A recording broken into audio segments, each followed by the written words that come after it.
তৃণমূলের দুষ্কৃতীরা কে বা কাহারা রাতের অন্ধকারে আমার বাড়ির সামনে এই বোম রেখে গেছে। বিজেপিরা যে বোম নিয়ে ছেলে খেলা করেছিল এলাকায়, যে আতঙ্কের পরিবেশ তৈরি করেছিল, সেটা তৃণমূলেরা কোনোদিনও করে নাই।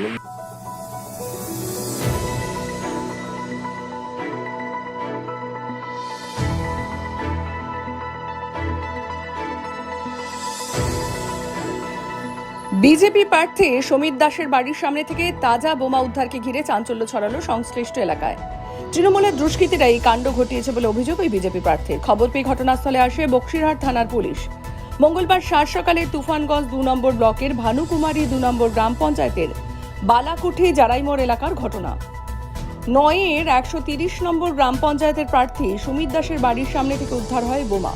ওই বিজেপি প্রার্থী সুমিত দাসের অভিযোগ, তৃণমূলের পায়ের তলার মাটি সরে গিয়েছে, তাই বিজেপির মধ্যে আতঙ্ক তৈরি করতে স্থানীয় তৃণমূলের দুষ্কৃতীরা তাকে প্রাণে মারার উদ্দেশ্যে বোমটা ছুড়েছিল, কিন্তু কোনো ক্রমে বোমটি ফাটেনি। গোটা ঘটনায় থানার একটিও লিখিত অভিযোগ দায়ের করবেন বলেও জানিয়েছেন তিনি।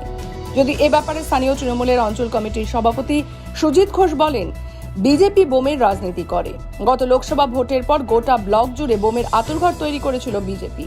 ভোটের আগে মানুষের সিম্প্যাথি পেতে নিজের বাড়ির সামনে বোম রেখে পুলিশকে খবর দিয়েছে এই বিজেপি প্রার্থী।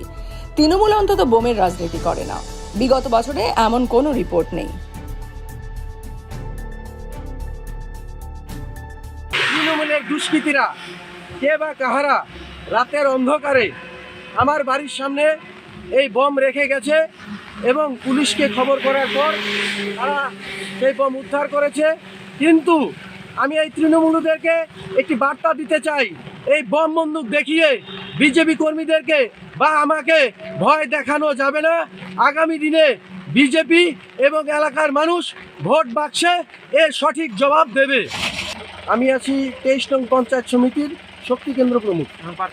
আমি প্রার্থী। বিজেপির মতন বোমের রাজনীতি করে না। আপনারা সবাই জানেন, বিগত ১৯-এর পরের থেকে বিজেপিরা যে বোম নিয়ে ছেলে খেলা করেছিল এলাকায়, যে আতঙ্কের পরিবেশ তৈরি করেছিল, সেটা তৃণমূলেরা কোনোদিনও করে নাই। ১৯-এর পর থেকে আজ ২৩ অব্দি, অন্ততপক্ষে আমাদের এই তুফানগঞ্জ 2 ব্লক ভানুকুমারী ২ নম্বর অঞ্চলে।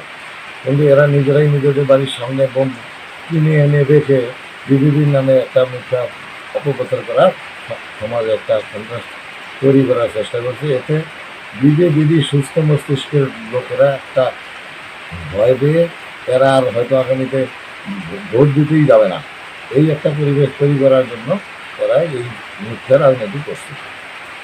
আপনার নাম? সুজিত ঘোষ, ভানুকুমারী ২ নম্বর